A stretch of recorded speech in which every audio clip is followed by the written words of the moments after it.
seperti yang di isinya itu loh ya. Bisa dipaham Bapak Ibu? Oke, lanjut. Nah, caranya adalah untuk mempertahankan perhatian tadi dengan mengoptimalkan 3 media. Kita ada verbal, ucapan, ada vokal, ada visual. Ada kata, kekuatan kata, ada kekuatan intonasi suara, kemudian ada visual itu bahasa tubuh. Di sini ada verbal, pesan yang dikirim, yakni dengan cara memvariasi kata-kata yang semana agar tidak terkesan monoton. 2. Kalau suara disampaikan, yakni dengan memberikan tekanan pada kata yang menjadi ruh pesan yang disampaikan dan seterusnya. Terus kita lihat sini.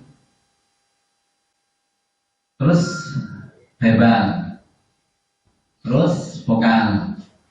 5. Ini kurang lebih menurut penelitian bagaimana seseorang bisa menangkap pesan. Ada pesan lewat verbal, ada pesan lewat suara, ada pesan lewat visual. Kenapa ibu-ibu yang ketika bicara bahasa Indonesia tidak paham, tapi ketika lihat sinetron paham? Visualnya. Oh, mampu kan orang kalau di sinetron kan kalau marah kan juga raut wajahnya kan kelihatan tuh nih. Meskipun nggak bisa jadi dia nggak paham kata-katanya, oh ini ngamuk nih, marah ini. Karena visual. Ternyata di sini verbal itu cuma 7%, vokal 38%, visual 55%. Memang kalau dalam ceramah Bapak Ibu, dalam ceramah di khutbah Jumat, kemudian ceramah Ramadan yang durasinya paling cuma 15 menit oke? 15. Itu memang kita mengurangi yang sebenarnya 55% ini. Kita lebih mengoptimalkan bagaimana yang 7% dan 38%. Kalau dalam pelatihan memang kita perlu 55 yang visual. Karena pelatihan kan durasinya cukup panjang. Ya mungkin nanti visualnya itu kalau dalam khutbah paling-paling kita cuma angkat tangan ketika berhitung gini, pincir dan pakai jari, atau dengan hanya wajah, visual wajah. Tapi akan sulit untuk menggunakan tangan ketika kita berada dalam ceramah Ramadan yang memang durasinya sangat pendek. Nah, kita nanti mengoptimalkan di verbal dan di kalabat yang vokal. Terus sekarang yang verbal, bagaimana kita mengoptimalkan perbanyak kata yang setara atau satu makna. Terus memvariasi kata agar tidak monoton. Terus contoh perkaya kata sukses. Sukses itu satu kata, tapi cari kata yang mendekati, yang memiliki mana hampir sama. Misalnya kalau kita beramal itu agar kita sukses di dunia dan akhirat, kita bekerja itu agar kita sukses di dunia.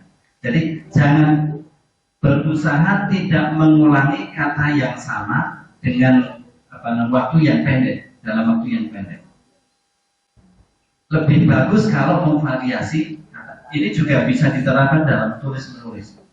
Tulis-menulis itu meskipun katanya sama, kan bisa menguatkan, bisa menokokkan, bisa menumpang dan semacamnya lagi.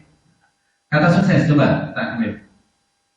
Berjaya, apalagi berkembang, apalagi maju, selamat, cool, bertumbuh, berhasil dan seterusnya.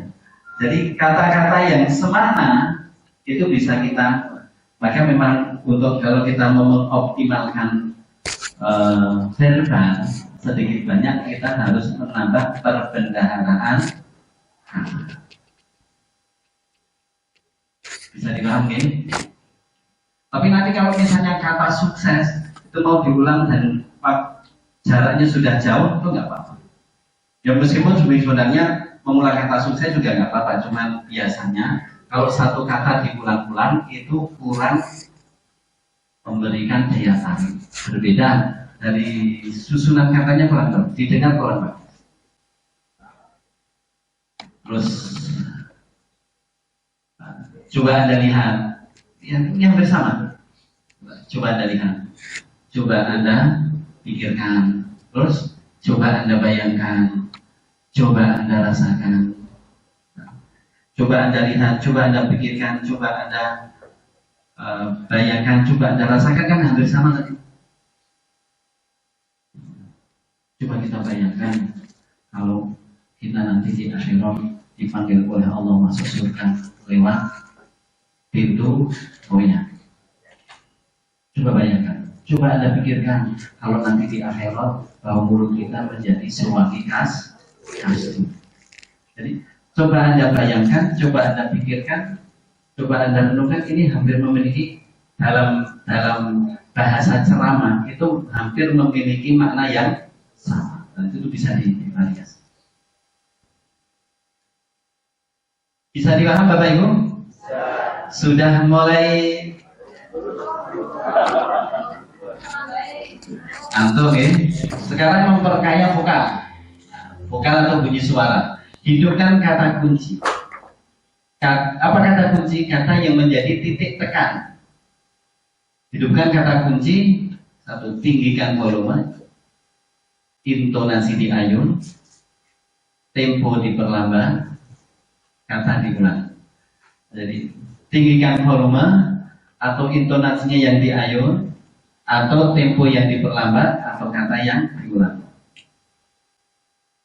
Contoh, misalnya kita pengen memberikan tekanan pentingnya orang berpuasa dengan katakanlah dengan meninggikan intonasi. Kita katakan orang yang berpuasa mendapatkan 2 kebahagiaan di dunia dan akhirat. Kita pengen menekankan di kata orang yang berpuasa. Atau ketika kita ingin menekankan mendapatkan orang yang berpuasa mendapatkan 2 kebahagiaan di akhirat. Atau misalnya kebahagiaan orang yang berpuasa mendapatkan 2 kebahagiaan, yaitu intonasi ditinggikan dan diayun. Tadi kan intonasi ditinggikan, kemudian diayun, kemudian diperlambat, kemudian apa tadi yang satu tadi? Diulangi. Nah, ini kita mengenai yang 3 dulu. Intonasi ditinggikan, atau kemudian diayun, atau diperlambat. Kalau misalnya yang orang yang puasa ini yang kita tinggikan, contohnya orang yang berpuasa mendapatkan 2 kebahagiaan di dunia dan akhirat. Atau diayun, orang yang berpuasa mendapatkan 2 kebahagiaan di dunia dan akhirat.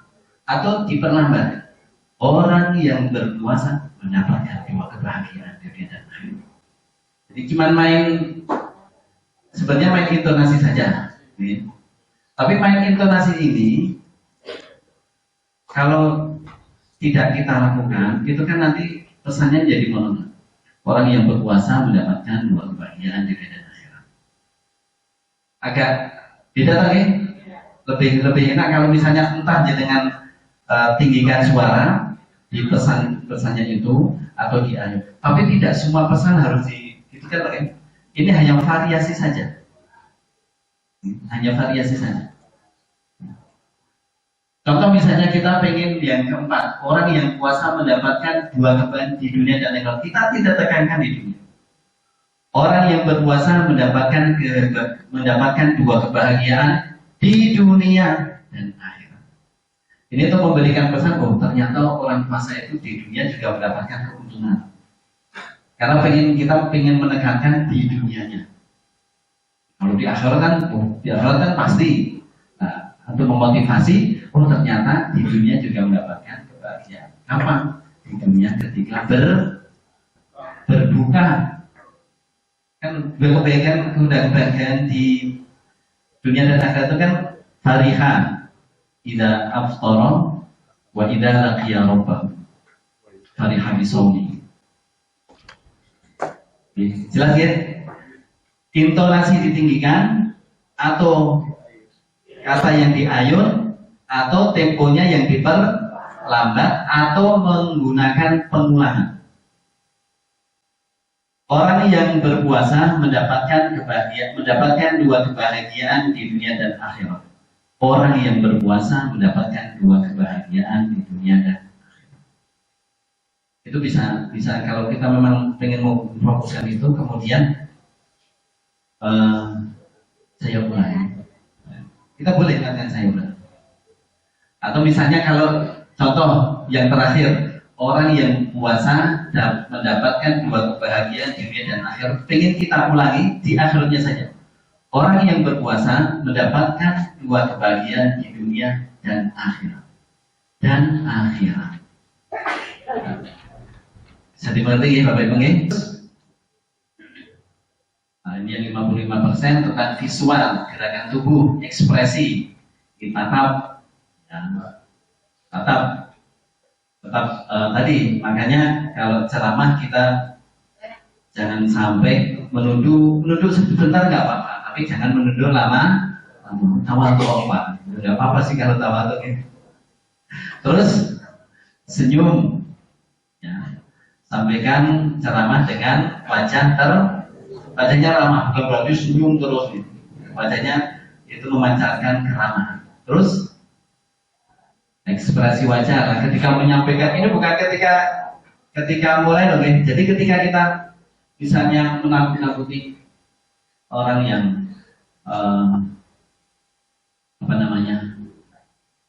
melakukan dosa, ketika seseorang melakukan dosa kemudian kita menceritakan siksanya, takut gak Bapak dan Ibu sekalian, orang yang melakukan dosa itu nanti siksanya di akhirat kekal kalau dia tidak diampuni oleh Allah Subhanahu. Tapi dengan ekspresi yang bukan yang menakutkan loh, jadi ekspresinya itu memberikan kesan kalau siksa itu menang. Jadi boleh kita menggunakan ekspresi wajah. Terus gerak tangan dan jari. Ya. Tapi ini tidak terlalu sering. Ya. Itu biasanya ketika kalau di dalam ceramah itu hindari puding jangan. Kita gini. Ibu-ibu yang sebelah kanan sudah lelah atau belum? Itu lebih atas. Ibu-ibu sebelah kanan itu hindari. Jadi gini. Jadi dengan 5 jari, bukan dengan 1 jari. 1 jari ada waktunya. Bisa rampung gitu ya.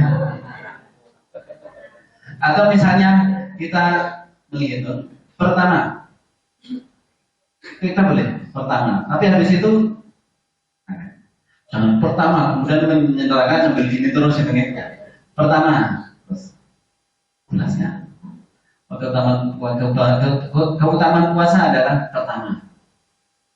Nanti selesai terangkan kedua dan seterusnya. Jadi kita menggunakan jari, gerak jari. Terus, nah ini selesai ya. Berarti tadi yang visual tadi bisa dengan tatapan, bisa dengan senyuman, dengan ekspresi wajah, atau dengan gerakan jari. Itu nanti disesuaikan penggunanya. Terus pembukaan, jembatan, isi, kemudian simpulan, terus ini hampir selesai. Nah, apa yang disampaikan di simpulan? Pertegas inti dari materi, lakukan pengulangan seperlunya, hindari afirmasi negatif. Ini, Bapak Ibu, selama 45 menit kita sudah belajar tentang keutamaan berpuasa. Yang pertama, bahwa orang yang berpuasa itu diakui sebagai milik Allah Subhanahu wa taala. Yang kedua, orang yang berpuasa itu memiliki bau mulut yang wangi di sisi Allah Subhanahu wa taala. Yang ketiga, orang yang sedang berpuasa itu nanti di akhirat akan dimasukkan ke surga lewat bau mulia. Orang yang berpuasa itu mendapatkan dua kebahagiaan. Kesimpulan dari poin-poin yang telah kita sampaikan. Kemudian lakukan pengulangan seperlunya. Tidak, kalau poinnya diulangi nggak apa-apa, tapi penjelasannya tidak usah. Kemudian hindari afirmasi negatif. tadi yang menunjukkan bahwa dia kurang percaya diri. Lebih baik kita katakan gini, demikian yang saya sampaikan. Ini lebih gentle daripada maaf, meskipun agak sama. Demikian yang bisa saya sampaikan. Beda tadi. Kalau bisa artinya kan seolah-olah dia ada sesuatu yang belum disampaikan. Ya meskipun kita tahu lah kita bukan orang yang sempurna ya, tapi kita lebih menyampaikan bahwa kita pede dalam menyampaikan. Demikian yang saya sampaikan. Mudah-mudahan bermanfaat untuk kita semuanya. Kemudian terus terakhir simpulan, kemudian penutup. Apa isi penutup? Penutup yang berkesan itu bisa memilih pertanyaan retoris, peribahasa, pantun, bisa doa dan dukungan, dan lain-lain. Pertanyaan misalnya, pertanyaan sudah paham Bapak Ibu? Mudah-mudahan semuanya sudah paham. Tapi tidak perlu mendapatkan, tidak jamin jawaban lagi. Atau misalnya sudah siap untuk masuk di bulan Ramadan? Kita tahu sudah siap. Dan nanti biasanya juga akan menjawabnya. Dan mudah-mudahan kita semuanya diberi kesempatan untuk masuk di bulan Ramadan, disesuaikan. Tapi tidak, untuk pertanyaan retoris ini biasanya kalau hanya dalam ceramah Ramadan tidak diperlukan. Karena tadi biasanya kalau ceramah Ramadan memang kurang. Kalau kita perlu interaktif juga waktunya terlalu pendek. Bisa juga dengan peribahasa, bisa juga dengan pantun, dan bisa doa dan dukungan. Semoga apa yang kita pelajari bersama-sama bermanfaat untuk kita semuanya dan menjadi amal kebaikan kita. Amin ya rabbal alamin. Kemudian penutup, assalamualaikum warahmatullahi wabarakatuh. Terus belum masih contoh. Terus ini buat saya ya. Sudah pada ngambil tas saja ya. Di setiap fase ini perlu kita garis bawahi. Di setiap fase selalu ada pekerja dakwah yang kelelahan. Jika mereka lelah karena mengusung kebenaran, niscaya Allah akan menguatkan mereka kembali. Tetapi jika mereka lelah karena tergoda dunia, maka akan banyak para pekerja lain yang bersedia menggantikannya. Dakwah tidak akan pernah kehabisan pekerja. Ikut atau tidaknya kita, kereta dakwah akan terus melaju menuju kejayaan Islam. Semangat untuk berdakwah. Semangat. Mudah-mudahan Allah Subhanahu wa taala senantiasa memberikan bimbingan kepada kita semuanya. Amin ya rabbal alamin. Demikian Bapak Ibu, mudah-mudahan bermanfaat. Aku qouli hadza, astaghfirullah li wa lakum wa li sairil muslimin innahu huwal ghafurur rahim. Assalamualaikum warahmatullahi wabarakatuh.